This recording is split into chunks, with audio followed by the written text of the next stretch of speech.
Ano yung isang pangyayari sa buhay mo, Carmela, na nagpabago ng direksyon ng buhay mo? I think yun yung time na nung namatay yung tatay ko. Parang yun yung naging turning point ko up na hindi pwedeng magstay kami sa ganitong setup. Nagkakasakit na si mama, hindi na okay yung setup niya abroad.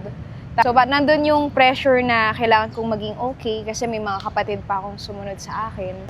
Belief or paniniwala na kailangan mong bitawan para marating mo kung nasaan ka ngayon or kung sino ka ngayon? Pag hindi ka ganun ka physically okay, kasi maitim ako nun before, parang mapag-iiwanan ako. Walang opportunity sa akin out there. Kumbaga may personal experience ako nun before. Meron tayong i-interviewin ngayon sa mga inspirasyon ng mga kabataan ngayong 2026. Isa sa mga taong una naniwala sa akin sa negosyo at gusto ko siya i-feature sa first episode natin ng One Story. So, her name is Carmela Villanueva and I remember her na isa siya sa mga 18-year-old na naniwala sa akin when it comes to my vision sa mga youth na hindi lang kumita pero at the same time maging isang inspirasyon din sa mga kabataan na they can be entrepreneur at a young age. So guys, pakilala ko lang sa inyo. First episode, Hi, Carmela guys. Villanueva. Yes. Wait lang, sige. Medyo kabado lang ako kasi Sige, first okay lang. first interview ko kasi sa iyo no. So ano yung isang pangyayari sa buhay mo, Carmela, na nagpabago ng direksyon ng buhay mo? I think yun yung time na nung namatay yung tatay ko. Way back 2018. So, financially, kumbaga nakita ko yung family namin struggling. Hindi lang financially, even emotionally, lahat kami. Tapos wala pa ako kumbaga wala yung mama ko nung ape. So, technically kami lang yung dito magkakasama, magkakapatid. Tapos nag-aaral ako nung time na yun. Then biglaan siya out of nowhere. So, to cut the long story short, parang yun yung naging turning point ko up na hindi pwedeng magstay kami sa ganitong setup. Kasi na-witness ko noon na nagkakasakit na si mama, hindi na okay yung setup niya abroad. Tapos, kailangan ko pa rin tumuloy na mag-aral, mas galingan sa school. So, nandun yung pressure na kailangan kong maging okay kasi may mga kapatid pa akong sumunod sa akin. At the same time, kailangan ko rin galingan kasi kailangan kong tulungan si mama. Kasi wala na akong tatay-ape. Yung ganong setup na sabi ko hindi pwedeng tumagal na ganito yung ng family namin. So that's the time na sabi ko kailangan ko maghanap ng another opportunity for me na alam mo yun, kumbaga kaya yung mga sa panggastos ko sa school hindi ko nahingin kay mama. Yung parang hindi niya na ako iisipin. So which is supposedly ang plan ko nung nandito na ako nun sa Manila mag-work sa mga fast food chain. Pero it turned out na hindi tayo doon pinalad. So yun yung parang pinaka-turning point ko up kasi hindi lang yung sa akin, but even yung sa family namin, yung na-witness ko na struggle. Yung belief or paniniwala na kailangan mong bitawan para marating mo kung nasaan ka ngayon or kung sino ka ngayon? I think siguro up yung kapag hindi ka ganun ka physically okay, parang ganun up. Kasi before, mababa yung kumbaga self-esteem ko sa sarili ko. Pero I always make sure na mag-excel sa mga bagay na magaling ako. Sa skills. Kaya parang back then, ang pinanghahawakan ko, kailangan kong maging magaling sa school, mag-perform well. Kasi physically, hindi naman ako talagang okay. Kasi di ba dito sa atin sa Pilipinas, parang merong connotation na pag hindi ka ganun kagandahan, either matalino ka, or kung hindi man, skilled ka. Ganun lang naman yun, So ako, bumawi ako dun sa talino. Parang ganon. Pero at the same time, kumbaga sabay ng sipag. So yun yung parang sabi ko sa sarili ko na ayoko na maging belief na ng karamihan. Na kapag hindi ka physically well, is feeling mo hindi ka na magiging successful sa buhay. Kasi na-witness ko din yun dito sa community na iba't iba naman yung backgrounds nila Pero just because they pursue something na happy sila, tapos talagang they work hard, they commit themselves na gawin yon.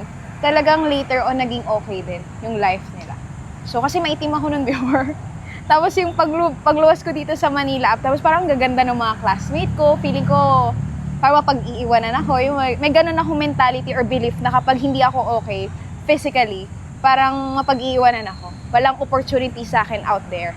Pero yun naman yung bagay na nagustuhan ko dito sa community kasi isa yun sa, kumbaga, nag-grow din sa akin. Physically and even internally. Oo, kasi iba yung pag-aalaga mo sa sarili mo right now, 'di ba?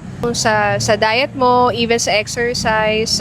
Tsaka, ang galing mo na mag-makeup. Yes, natuto na tayo mag-makeup. Ayusin yung sarili natin. Grabe, from before, kung alam lang nila, no, yung before and after mo, magugulat sila, no? Yung transformation mo talaga. Siguro before kasi parang baka nilukda mo yung sarili mo sa part na yun. Parang may akong insecurity sa sarili ko up. Na parang ang option ko na lang is kailangan ko maging magaling sa kung anong meron akong skills. Para at least yun yung bagay na hindi makukuha sa akin. Kahit di ako ganun ka physically okay. Parang ganun.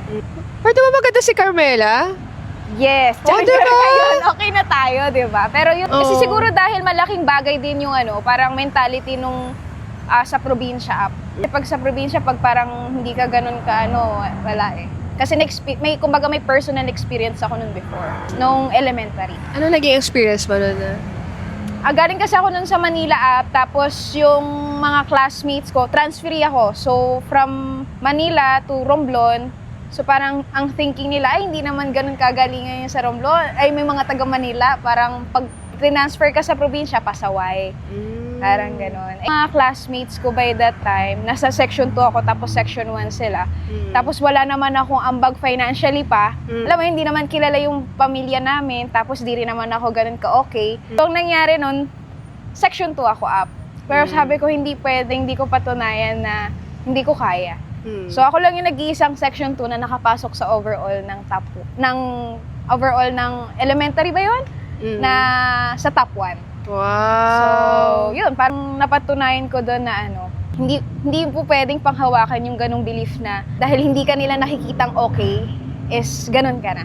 As long as alam mo deep inside you na meron kang kayang maiambag sa community, diba? Or kung saan ka man nilagay. So, yun, lalabas at lalabas talaga siya. Pag wala ka na someday, let's say mawala ka sa mundo, ano yung gusto mong maiwan na legacy or kwento mo na maiwan sa mga tao? Pang Miss Universe talaga. I think siguro for now sa status, sa life ko right now, kasi syempre alam ko moving forward marami pa akong marirealize eh. I think wag silang matakot na mangarap ng malaki. And actually nakita ko to last time sa na-share mo yung when it comes to producing. Kumbaga isa ako sa na-produce mo lang din So parang sabi ko, somehow it resonates din sa akin na kahit nasang industry ka man right now, don't be afraid to produce something na, alam mo yon, pwedeng maging value towards other people.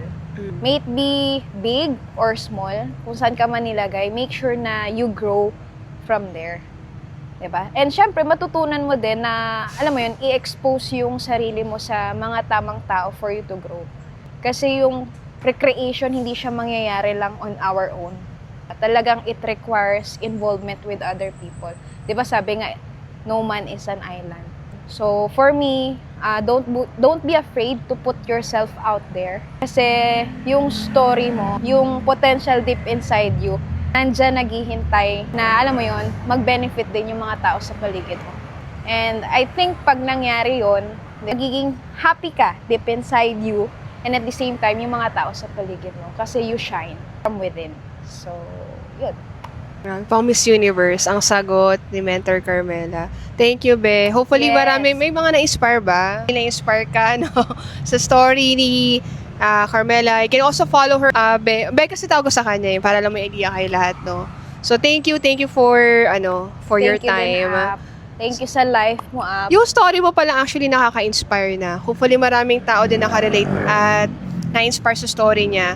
And for sure, diba yung iba din, of course, diba sana na may insecurities din na they also resonate with you. Yun, kung si Carmela nagawa niya and of course, naging makabuluhan yung kwento niya. Hopefully yung story niya, may inspire ka din. So yun lang, this is KP Universe. So yun lang guys. Subscribe, follow, and like, and comment. Yun lang, bye!